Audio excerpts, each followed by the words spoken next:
আর আমার শত্রুর সাথে যে ধান্দা করবে তার জন্য বুলেটের বৃষ্টি। ফাইনালি শাকিব খানের প্রিন্স সিনেমার টিজার চলেই আসলো, তাই না? যদিও 10 minute late, but it's okay. Hello everyone, আমি শাকিব। বহুল প্রতীক্ষিত শাকিব খানের প্রিন্স সিনেমার টিজার আজকে চলে আসলো। তো চলুন দেখে আসি সেই টিজার অ্যান্ড রিঅ্যাক্ট করি। তো লেটস ওয়াচ গাইস। ঢাকার এই আন্ডারওয়ার্ল্ডে শিরিন সুলতানা প্রেজেন্ট। হাজার হাজার শিয়াল ঘুরে বেড়ায়, কিছু থাকে নেকড়ে। এই লোকটারে ভাই যা লাগে রে, এই লোকের স্ক্রিন প্রেজেন্স পুরো মারাত্মক। দেখেন, পিওর ভিলেন, ভয়ঙ্কর। ওয়াও আর এই শিয়াল আর নেকড়েরা ম্যান, কে এটা?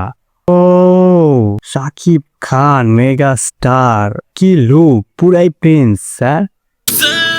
দাড়িতে কালার করা, কানে দুল, সিগারেট জ্বালাইতেছে, চুল বড় বড়। মানে এই লোকটা নিয়ে যা বলবো সেটাই কম হয়ে যাবে। প্রিন্সের হুকুমে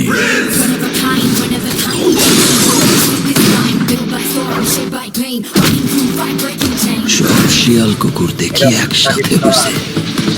আরেকটা লোক, কতগুলো লোক আছে সিনেমা শাকিব খানের।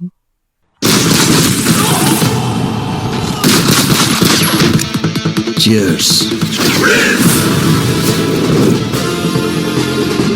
আমার সাথে যে সেই গান যেটা নিয়ে মানুষ এআই এআই বলে চিল্লাইতেছিল, সেটাই তো এটা না?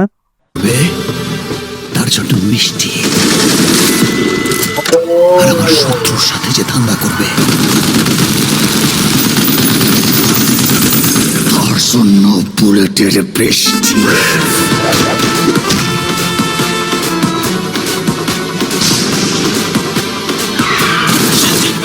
নাম একটাই, Prince. Once upon a time, a film by Abu Hayat Mahmud. Main কথা কি, যখন একটা মেগা স্টার স্ক্রিনে থাকে, মানে সবার নজরটা শুধু তার কাছে যায়। আশেপাশে কি ঘটতেছে না ঘটতেছে এটার থেকে সবচেয়ে বেশি নজর কাড়ে হলো মেগা স্টার। টিজারের শুরুটা বেশ cinematic and background music incense লাগছে ভাই। প্রথম যখন শুনছিলাম ওই যে মোশন পিকচারে, তখন প্রথমে শুনতে খুব একটা ভালো লাগেনি, বাট যখন এটা রিপিট শুনতেছিলাম তখন জোস পুরো পাড়ায় রয়েছে মিউজিকটা। যে লাস্টের দিকে একটা সিন আছে না, মানে যে মিউজিক্যাল যেই গানটা আর কি, ওইটা নিয়ে যখন সবগুলারে শোয়া ফেলতেছে, এটা কিন্তু সে একটা স্ট্রং ভাইব দিতেছে। আর শাকিব খানের যে dialogue delivery incense, Shakib Khan যে টনি ডায়লগ ডেলিভারি দিতেছে, হলে যে কি পরিমাণ চিৎকার হবে ভাই। সিনেমা হলে যান, তারপর দেখতে পাবে নিতে। অ্যান্ড ভিজুয়ালও বেশ ভালো। বাট আমার মনে হয় কি যে সিনেমার যে কালার গ্রেডিংটা, এটা আরেকটু একটা ডার্কি টাইপের আসলে না আর বেটার হতো। এবং এটা আমার পার্সোনাল ওপিনিয়ন, বাট ইটস ওকে। শেষের শটটা ভাই পিওর গুজবাম। প্রতিবারের মতো এবারও শাকিব খান বক্স অফিসে ঝড় তুলে দিবে কনফার্ম থাকে। যদিও টিজার কাট র্যান র্যাপের মতো হয় না, র্যান র্যাপের টিজার কাটটা সবচেয়ে সুন্দর হয়। যদিও আন্ডারওয়ার্ল্ডের গল্প, গ্যাংস্টার জন্য একটা সিনেমা, বাট সিনেমায় গল্প আছে, গল্পটি স্ট্রং হবে আমার যতদূর মনে হয়। তো যাই হোক, এই ছিল প্রিন্স সিনেমার টিজার রিয়াকশন। আপনাদের কাছে কেমন লাগলো তো কমেন্ট করে জানাতে পারেন। আর হ্যাঁ, ভালো থাকবেন, সুস্থ থাকবেন, অ্যান্ড দেখা হচ্ছে পরবর্তী কোনো ভিডিওতে। বাই।